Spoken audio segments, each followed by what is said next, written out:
नमस्कार, बहुत स्वागत है आप सभी का। आप देख रहे हैं आज की खबर और मैं हूं आपके साथ प्रगति ठाकुर। स्क्रीन पर दिख रहे सोशल मीडिया हैंडल के जरिए आप मेरे साथ वहां पर भी जुड़ सकते हैं और खबरों से रूबरू हो सकते हैं। चलिए अब अपने बुलेटिन की शुरुआत कर लेते हैं बिहार से आ रही इस बड़ी खबर के साथ, जहां बिहार के ग्रामीण इलाकों में नेत्र स्वास्थ्य सेवाओं को नई ताकत देने की दिशा में एक बड़ी पहल शुरू हुई है। दिग्गज उद्योगपति गौतम अडानी और प्रीति अडानी ने सारण जिले के मस्तीचक पहुंचे हैं, जहां उन्होंने अखंड ज्योति आई हॉस्पिटल परियोजना की आधारशिला रखी है। इस महत्वाकांक्षी प्रोजेक्ट का उद्देश्य ग्रामीण और पिछड़े इलाकों तक विश्व स्तरीय नेत्र चिकित्सा सुविधाएं पहुंचाना है। अस्पताल प्रबंधन के मुताबिक ये दुनिया के सबसे बड़े ग्रामीण स्वास्थ्य अभियानों में से एक माना जा रहा है। अडानी फाउंडेशन और अखंड ज्योति आई हॉस्पिटल मिलकर इस परियोजना को आगे बढ़ा रहे हैं। इस पहल से उत्तर और मध्य भारत के लाखों जरूरतमंद लोगों को सस्ती और उच्च गुणवत्ता वाली आंखों की चिकित्सा सुविधा मिलने की उम्मीद है।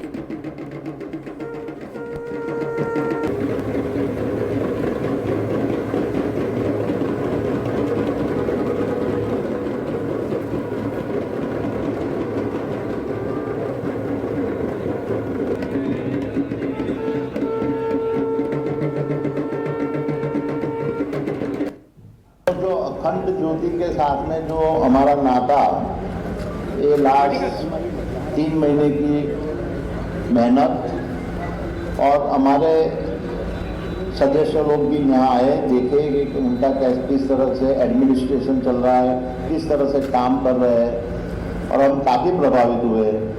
जो मृत्युंजय तिवारी जी की टीम, वो खुद और उनकी जो टीम और जो बेटियां लोग इतने काम कर रहे हैं, जो डेडिकेशन है, तो हमने लगा कि अडानी फाउंडेशन इनके साथ जुड़ने से उनको भी बढ़ावा मिलेगा।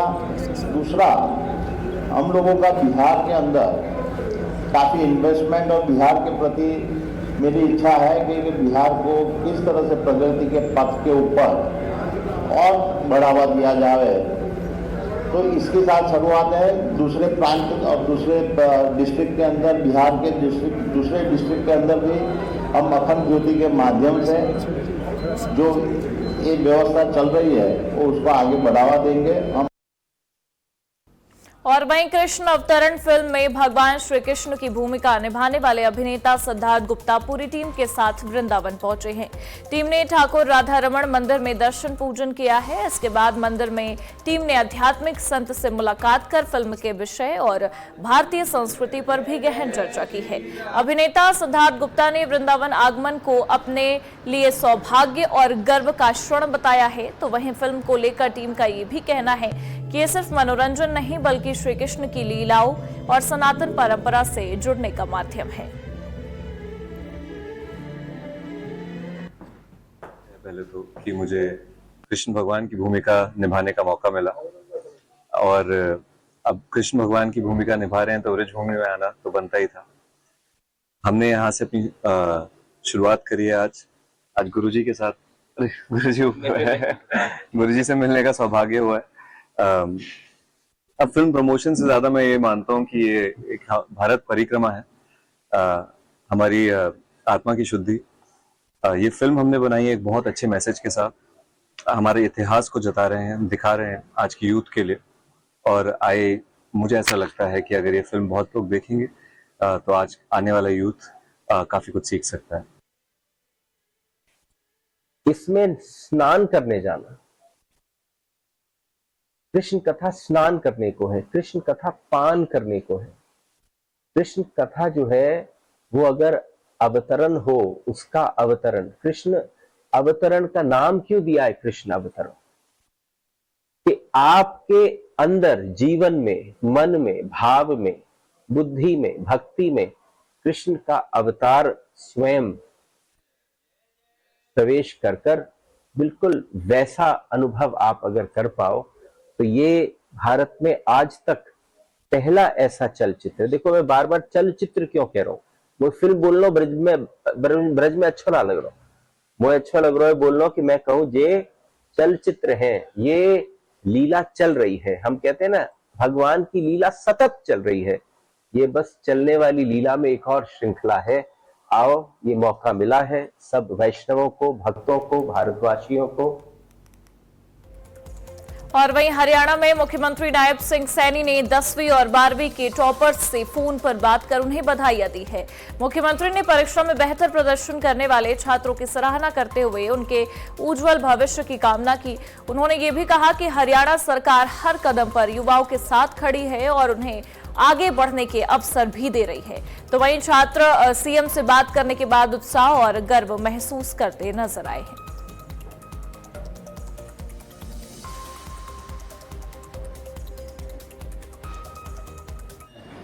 नाम ऊंचा किया, आपको बहुत बहुत बधाई है। कौन है घर में? दीपांशु पापा हैं, बात करा दो। नमस्ते जी, बहुत बधाई है जी, बेटे ने नाम ऊंचा किया है। हाँ जी, बहुत बहुत बधाई है जी। हमारी कामना है बेटा और ऊंचाइयों को छुए, ऐसी मैं परमपिता परमात्मा से कामना करता हूँ। बहुत नाम ऊंचा किया। हाँ जी, बधाई है जी आपको बहुत बहुत। गुरुजुलेत, आपने नाम ऊंचा किया, आपको बहुत बहुत बधाई है। कौन है घर में? दीपांशु पापा हैं, बात करा दो। नमस्ते जी। और वहीं उज्जैन में पीएम नरेंद्र मोदी और मुख्यमंत्री मोहन यादव की अपील का पालन करते हुए स्थानीय नेताओं ने ई रिक्शा से दफ्तर पहुंचकर लोगों को एक बड़ा संदेश दिया है। नगर अध्यक्ष संजय अग्रवाल और यूडीए उपाध्यक्ष मुकेश यादव ने निजी वाहनों की जगह ई रिक्शा का उपयोग किया। उन्होंने आम जनता से भी वाहनों का कम उपयोग कर पर्यावरण संरक्षण में सहयोग करने की अपील की है। नेताओं की ये पहल स्वच्छ पर्यावरण और जिम्मेदार नागरिकता की दिशा में एक सकारात्मक संदेश मानी जा रही है।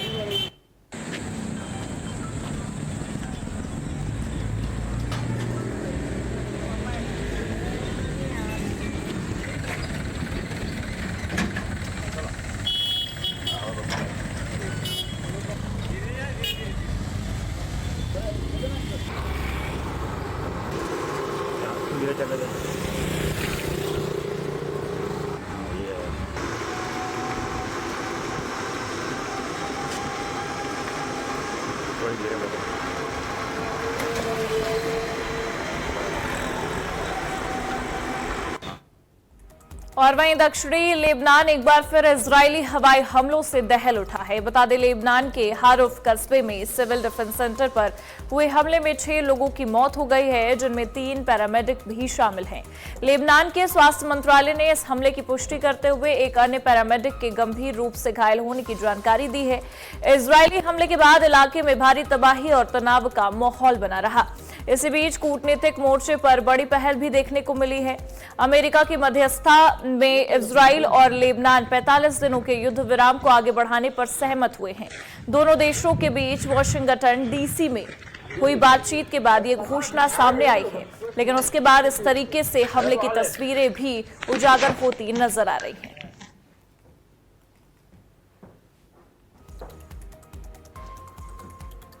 तो ये तस्वीरें दिखा रहे हैं जहां दक्षिणी लेबनान में फिर से इजरायली हमले हुए हैं और इस हमले में 6 लोगों की मौत हुई है, 3 पैरामेडिक भी शामिल बताए जा रहे हैं। तो ये तस्वीरें हम आपको दिखा रहे हैं जहां पर एक बार फिर इजराइल और लेबनान में युद्ध विराम बढ़ाने पर सहमति बनी, लेकिन उसके बावजूद इस तरीके के हमले की तस्वीरें दक्षिणी लेबनान से निकलकर सामने आई हैं जहां पर इजरायली हमले हुए हैं और इस हमले में 6 लोगों की मौत हुई है, 3 पैरामेडिक भी शामिल बताए गए हैं।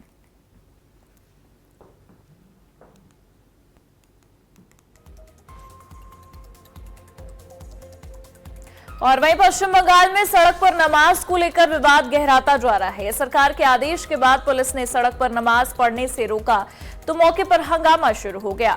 लोगों ने पुलिस कार्रवाई के खिलाफ नारेबाजी की। हालात को काबू में करने के लिए भारी पुलिस बल तैनात करना पड़ा। नई सरकार के गठन के बाद नमाज को लेकर यह पहली बड़ी घटना मानी जा रही है। देखिए इस रिपोर्ट में। नमाज को लेकर विवाद, पुलिस ने रोका तो हंगामा। पश्चिम बंगाल में सड़क पर नमाज को लेकर विवाद बढ़ता जा रहा है। शुक्रवार को जब बड़ी संख्या में लोग सड़क पर नमाज पढ़ने के लिए जुटे तो पुलिस ने उन्हें ऐसा करने से रोक दिया। पुलिस की रोक के बाद मौके पर माहौल गर्म हो गया। लोगों ने पुलिस कार्रवाई के खिलाफ नारेबाजी शुरू कर दी और कुछ देर के लिए हालात तनावपूर्ण हो गए। दरअसल राज्य सरकार ने हाल ही में एक आदेश जारी किया है। आदेश के मुताबिक किसी भी धर्म से जुड़ी धार्मिक गतिविधि सड़क या सार्वजनिक रास्तों पर नहीं की जा सकती। प्रशासन का कहना है कि सड़क पर धार्मिक आयोजन होने से ट्रैफिक व्यवस्था प्रभावित होती है और कई बार कानून व्यवस्था की स्थिति भी बिगड़ सकती है। इसलिए ये नियम सभी धर्मों और सभी आयोजनों पर समान रूप से लागू किया जाएगा। नमाज रोकने पर बड़ा तनाव, मौके पर भारी पुलिस बल तैनात। पुलिस के रोकते ही माहौल अचानक तनावपूर्ण हो गया। मौके पर मौजूद लोगों ने इसका विरोध करना शुरू कर दिया। हालात बिगड़ते देख प्रशासन ने तुरंत अतिरिक्त पुलिस बल बुला लिया। बड़ी संख्या में पुलिस कर्मियों को तैनात कर इलाके में सुरक्षा बढ़ा दी गई। प्रशासन लगातार लोगों को समझाने की कोशिश करता रहा, जिसके बाद धीरे धीरे स्थिति को नियंत्रण में बताया गया। कल इवनिंग 9 बजे के आसपास कुछ क्राउड आउट में से आ गया था कुछ इशू लेकर डिस्कस करने के लिए। हमारा पुलिस लीडर था। इस बीच में एक क्राउड का अंदर दो ग्रुप हो गया था। इन लोगों का झमेला स्टार्ट हो गया दो ग्रुप का अंदर। तो पुलिस इन्वॉल्व हो गया, झमेला रोकने की कोशिश किया, लेकिन इस टाइम कुछ क्राउड आउटपोस्ट का तरफ कुछ पत्थर फेंका। इसमें हमारा कुछ माइनर डैमेज हुआ है। तो हम अभी सीसीटीवी देखकर कौन था इन्वॉल्व हम आइडेंटिफाई कर रहा है और इन लोगों का अगेंस्ट में एक्शन होगा। शुभेंदु अधिकारी के शपथ लेने के बाद नमाज को लेकर यह पहली बड़ी घटना मानी जा रही है। इस पूरे मामले को लेकर राजनीतिक बयानबाजी भी तेज हो गई है। विपक्ष सरकार के फैसले पर सवाल उठा रहा है, जबकि सरकार का कहना है कि कानून सभी के लिए समान है और सड़क पर किसी भी तरह की धार्मिक गतिविधि की अनुमति नहीं दी जाएगी। नियम सबको मानना पड़ेगा। भारत के संविधान और भारत का नियम को सबको मानना पड़ेगा। अब कोई भी धर्म का हो सकता है, कोई भी जाति का हो सकता है, लेकिन भारत के जो नियम है, भारतीय न्याय संहिता का जो नियम है वो मानना पड़ेगा। हमारे माननीय मुख्यमंत्री जी बोल दिए हैं, कहीं पर भी लाउड स्पीकर आवाज के जो इतना अलाउड है उससे ज्यादा नहीं बजेगा। वो मंदिर हो सकता है, मस्जिद हो सकता है, गुरुद्वारा हो सकता है, चर्च हो सकता है, कोई पब्लिक फंक्शन हो सकता है, लेकिन it will be not allowed. फिलहाल प्रशासन ने साफ कर दिया है कि सड़क और सार्वजनिक रास्तों पर किसी भी तरह की धार्मिक गतिविधि की इजाजत नहीं दी जाएगी। प्रशासन का कहना है कि नियम सभी के लिए बराबर है और उन्हें सख्ती से लागू किया जाएगा। ऐसे में आने वाले दिनों में ये मुद्दा और कितना तूल पकड़ता है, इस पर सबकी नजर बनी हुई है। तो पश्चिम बंगाल में सड़क पर नमाज को लेकर विवाद अब राजनीतिक और प्रशासनिक दोनों स्तर पर चर्चा का विषय बन गया है। फिलहाल प्रशासन नियमों को सख्ती से लागू करने की बात कह रहा है। देखना होगा आगे इस पर सियासत किस दिशा में जाती है। और ये बड़ी खबर आपको बता रहे हैं, जहां सीएनजी की कीमतों में एक बार फिर से बढ़ोतरी की गई है, जिसका असर आम लोगों की जेब पर पड़ेगा। दिल्ली एनसीआर में सीएनजी के दामों में 48 घंटे के अंदर दूसरी बार बढ़ोतरी हुई है। नए रेट के तहत सीएनजी 1 रुपए प्रति किलो तक महंगी हो गई है। लगातार हो रही बढ़ोतरी से ऑटो, टैक्सी और कॉमर्शियल वाहन चालकों की चिंता और परेशानियां काफी बढ़ी हैं। अब ऐसे में सवाल यह है कि क्या आने वाले दिनों में ईंधन में और कितनी ज्यादा बढ़ोतरी देखने को मिल सकती है।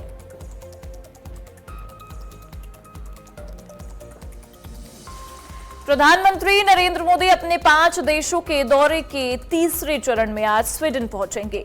वे स्वीडन के प्रधानमंत्री उल्फ क्रिस्टरसन से निमंत्रण पर वहां पहुंच रहे हैं। अब आपको बता दें कि इस दौरे से भारत और स्वीडन के बीच व्यापार, इनोवेशन, ग्रीन टेक्नोलॉजी और उभरते क्षेत्रों में संबंधों के और गहरे होने की भी उम्मीद है।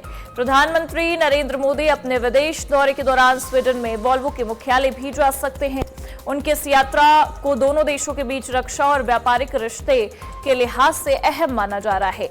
वॉल्वो के अधिकारी पीएम मोदी के आगमन से उत्साहित हैं। 4 देशों की यात्रा पर यूरोप गए प्रधानमंत्री नरेंद्र मोदी स्वीडन के समकक्ष उल्फ क्रिस्टरसन के निमंत्रण पर इस देश का दौरा भी करेंगे। अपनी विदेश यात्रा के तीसरे चरण में स्वीडन आगमन के बाद पीएम मोदी गोथेनबर्ग में वोल्वो के मुख्यालय भी जा सकते हैं। दोनों देशों के बीच अहम समझौते होने की उम्मीद भी है। दोनों देशों के बीच लोकतांत्रिक और साझा मूल्यों पर आधारित वोल्वो ग्रुप इंडिया के अध्यक्ष और प्रबंध निदेशक कमल बाली ने यह कहा है कि पीएम मोदी की ये यात्रा भारत और स्वीडन के संबंधों में एक बहुत ही महत्वपूर्ण और मील का पत्थर साबित होगा। भारत और स्वीडन के बीच बहुत अच्छे संबंध है, जो दोनों देशों के बीच लोकतांत्रिक और साझा मूल्यों जैसे पारदर्शिता, विश्वास और समझ पर आधारित है।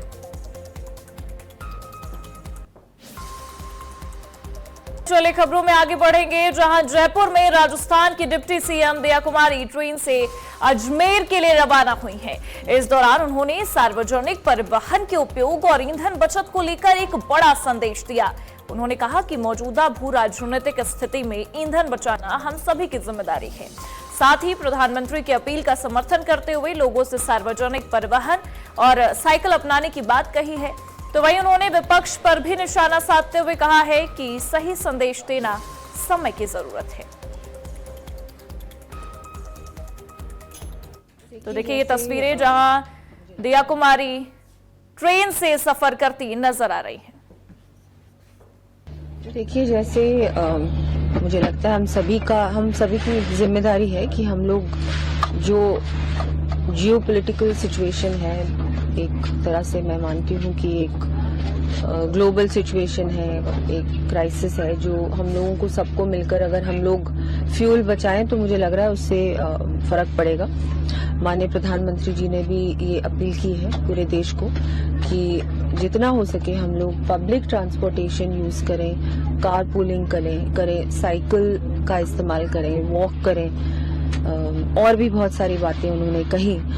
तो उसी में मुझे लगता है हम सब इस चीज को फॉलो करें, और हम लोग तो मतलब जनप्रतिनिधि हैं, हमारी रिस्पॉन्सिबिलिटी सबसे ज्यादा है। हम लोग करेंगे तो लोग देखेंगे और बोलेंगे नहीं देखो ये लोग कर रहे हैं, हमको भी करना चाहिए। और मुझे लगता है सबको करना चाहिए जितना हो सके आपसे। कोई मोदी जी ने ये नहीं कहा है कि अनिवार्य है, उन्होंने कहा है, एक सजेशन दिया है। और मुझे लगता है हमारी देश की इकोनॉमी को हम लोग जैसी इतनी मजबूत बन चुकी है, उसको मजबूत बनाए रखने के लिए ये जो संकट है इससे हम लोग जल्द से जल्द इससे बाहर निकलें, इसके लिए ये जो छोटे छोटे स्टेप्स हैं अगर हम लोग लेंगे, ये चेंजेस अगर हम लोग करेंगे तो मुझे लगता है इससे बहुत फर्क पड़ेगा। और वहीं मुंगेर में खेल और विरासत को बढ़ावा देने की दिशा में बड़ा कार्यक्रम आयोजित किया गया है। केंद्रीय मंत्री राजीव रंजन सिंह उर्फ लल्लन सिंह ने किला परिसर स्थित पोलो मैदान में आधुनिक फुटबॉल टर्फ का उद्घाटन किया। इस मौके पर उन्होंने खिलाड़ियों से मुलाकात कर उनका उत्साह भी बढ़ाया और खेलों के प्रति समर्पण की अपील की है। करीब 55 लाख रुपए की लागत से बने इस टर्फ में आधुनिक सुविधाएं और फ्लड लाइट की व्यवस्था भी हुई है। साथ ही करीब 39 लाख रुपए की लागत से जिला परिषद के ऐतिहासिक हेरिटेज भवन को आकर्षक फसाड लाइट से सजाया भी गया है। बार हम सांसद फंड से हर पंचायत में एक जिम और नौजवानों के खेलने कूदने की व्यवस्था करेंगे सर आपके रीजन में, ताकि नौजवान जो है वो उसमें जिम में अपने स्वास्थ्य को ठीक कर सकें और जो नियुक्तियां होती है उसमें वो कम्पीट कर सकें। और वहीं राजस्थान के नागौर में रोडवेज बस और एक कार की जोरदार भिड़ंत हो गई है। हादसे में 4 लोगों की मौत की पुष्टि हो रही है, जबकि करीब आधा दर्जन लोग घायल बताए गए हैं। हादसा चकढाड़ी और पुनास गांव के बीच हुआ है, जहां टक्कर इतनी भीषण थी कि दोनों वाहनों के परखच्चे तक उड़ गए। घायलों को कुचेरा और मेड़ता सिटी अस्पताल में भर्ती कराया गया है, जहां उनका इलाज चल रहा है। पुलिस ने मौके पर पहुंचकर राहत बचाव का काम संभाला, साथ ही हादसे की जांच शुरू कर दी है। शुरुआती जांच में तेज रफ्तार एक बड़ी वजह इस हादसे की मानी जा रही है।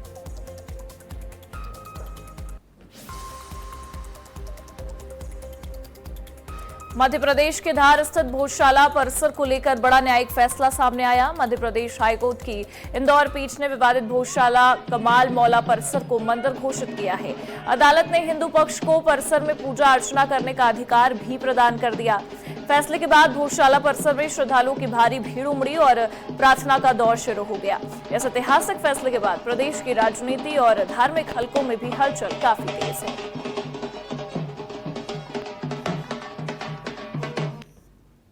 भैया 1305 में लोधी खिलजी ने हमारी माँ को अपमानित करके यहाँ से बाहर किया था। 720 वर्षों से हिंदू समाज उसके लिए संघर्षरत था। लाखों की लोगों की संख्या में यहाँ पर बलिदान हुआ है अपनी माँ की रक्षा के लिए। कई लोगों ने अपना जीवन देकर इस विचार के लिए सतत अपना जीवन जिया है।